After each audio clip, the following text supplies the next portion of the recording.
Since 2003, this is the Sports Source, East Tennessee's #1 sports talk show. Brought to you by Junk Be Gone and the Garza Law Firm. With your host, John Pennington. The Sports Source starts now. Good Sunday morning. Welcome into the Paper Be Gone studios here for the Sports Source. We're happy to have you today. We have a lot of stuff to talk about. Tennessee basketball takes it on the chin and the jaw and then the eye.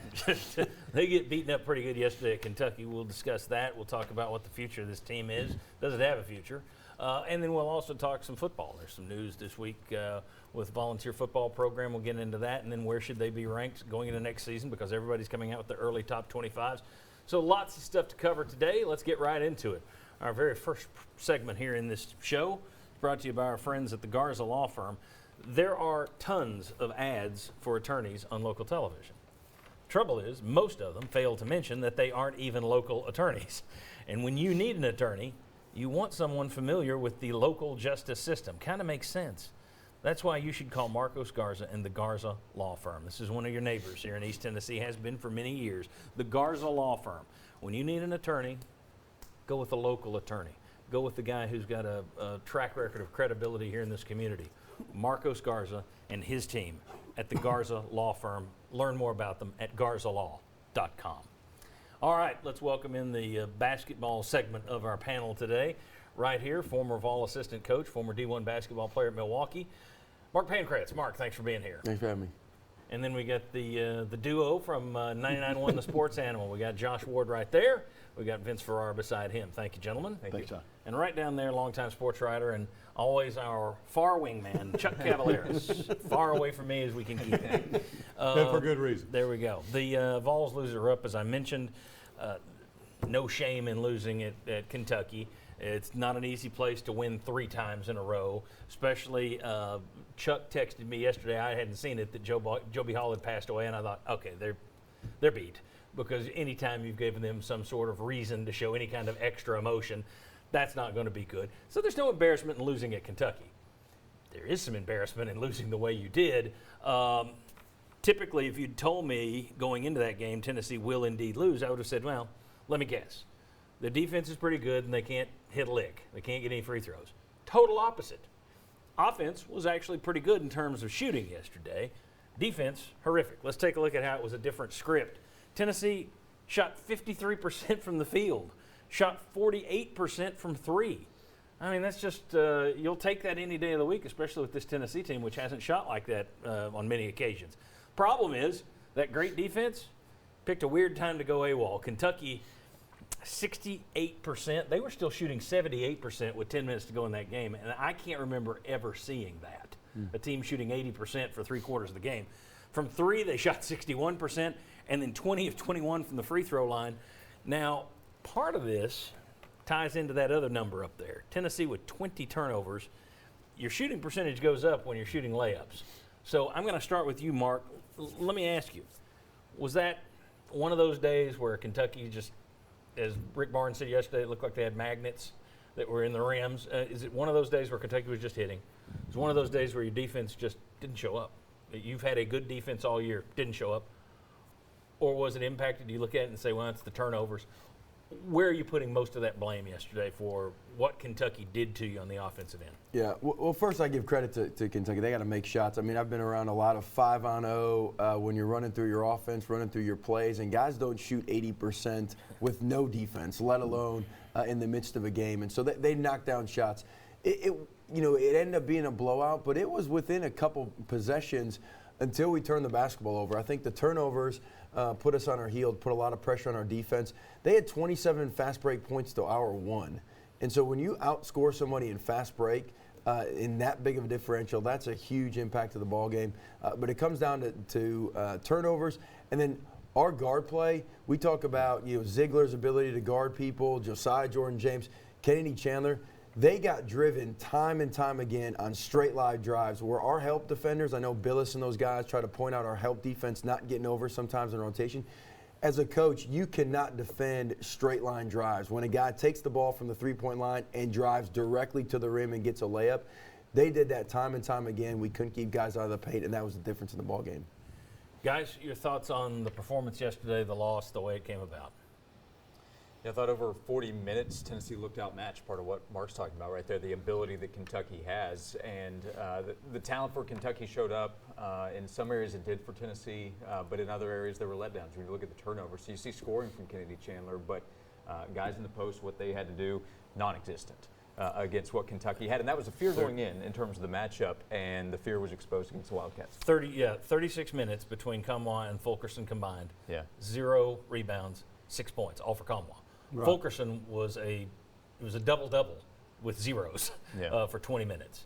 As he continues, he had a little bit of a brief sort of kind of bounce back against South Carolina midweek, but since the Arizona game, or COVID, or wherever you want to make the line there, that came together, he's not been the same. So, as Josh was saying, the post stunk. Well, and it did. And my 2 keys going in when I was asked about it on Sports Talk on Friday was perimeter defense against Kentucky's willingness and ability to drive, and then the post play against Oscar Tshiebwe. And neither one of them were any good or anything close to what you needed to be able to win that game. And I think it was just a matter of the turnovers, and it kind of got away from them with a margin of victory. But the way Kentucky played, Kentucky's beating anybody in the country the way they played that game. Yeah. So I think it was just a matter of how embarrassing was the final score versus whether you're going to beat that team. Kentucky's just a better team. I would have liked to have seen Auburn play yesterday instead of Tennessee, because somebody sent me a text and said, well, Kentucky would have beat the Boston Celtics today. And I said, well, Boston Celtics aren't that good. As a Celtics fan, I agree. Yes. I mean, Kentucky had 79 points and they were shooting 79% from the field. And this is the thing we've talked about, I think, for quite a while on the show. When you preach defense, defense, defense, like Rick Barnes does, and it's half court, and you can't stop them from driving, and then you turn the ball over, and they extend passes, 3 passes, they're down there ready to shoot. You can't defend that. And that's what I think Rick Barnes said. I thought it was interesting that you give up 52 points in the first half, and I'm thinking Barnes is going to go peel the paint off the walls. At halftime, they'll still lose, and it'll be ugly, but they'll be a little better in the second. You give up 55 in the second half. That surprised me a little bit. And again, some of that is just, and part of that's basketball, that there are days when you can't miss, there are days when you can't hit. That was a day where Kentucky was not going to miss. But still, that second half performance versus the first half, I was a little surprised they came out and just coasted further. Well, and it leads to the fact that they don't have an interior presence. And so when you don't have an interior presence, you can't shift and try to go zone because you can't rebound out of that zone. There was nothing that they, as far as adjustments to try to slow them down, a lot of coaches would try to go zone to try to just get them into a half court, take time, get them moving around, get them stationary so now your ball handlers can't drive it down your throat.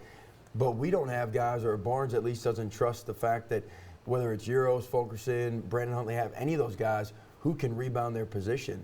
And that just limited, and so they end up scoring another 55 in the second half. Let me ask you guys this. I thought this was interesting last week, and we weren't the only ones, so I'm not trying to say, well, we're taking credit. That's not it. And I don't know if this would be a credit thing anyway. But last week on the show, we pointed out the fact that Rick Barnes is typically he rips his players pretty good. You specifically said, you need to say, I can coach better. I said, at some point when you're attacking Fulkerson, you're the one making $5 million. And several of the guys talked about the fact that, we don't know what's going on with Fulkerson. Why are you ripping him? Well, Jimmy Himes talked to him this week in the press conference and mentioned there was some blowback from the media this week. Well, when Barnes explained it, I say all this because it was a kinder, gentler Rick Barnes in the postgame yesterday, I thought, which could mean that, A, he heard there was some murmuring in the press. I don't think that's the key. I don't think he cares. At $5 million, I wouldn't.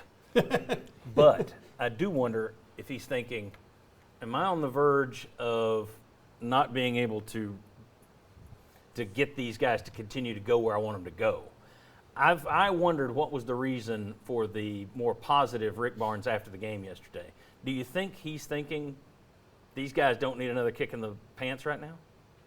Well, if you look at his demeanor in the second half, Was kind of like, he was kind of just watching.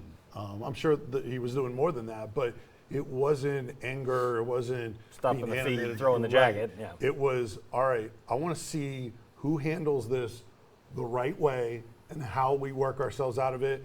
and then taking a different approach. He said in the postgame that somehow, some way, they've got to change the vibe of this team. I think that's pretty noteworthy to come out mid-season. You're ranked, or you were prior to that game, and you want to change the vibe. And that's the way things have gone in conference play. And I think he also said he really believes a lot of good can come out of that game. Now that it's over with, just flush it, move on. But he said a lot of good can come out of this. But he did say we need to change the vibe of the team. Yeah, I just wonder if he's now thinking we're about halfway through this year. They aren't responding to the foot in the butt routine. Maybe they need a pat on the back, or it's okay. We're doing this. We're learning. Mark, just a real quick take on that. Yeah, I mean that game they got whooped bad enough to where they don't need to be exposed anymore in the media. I think it was one of those. It would have been on deaf ears if you would have railed them in the media after that game. All right, very good. Well, let's come back and talk about something Rick Barnes said last week. He's talking about the tough schedule, and they are learning from the schedule. The reason you play these games, you've lost to 5 top 25 teams now. Are we being overly critical of this team?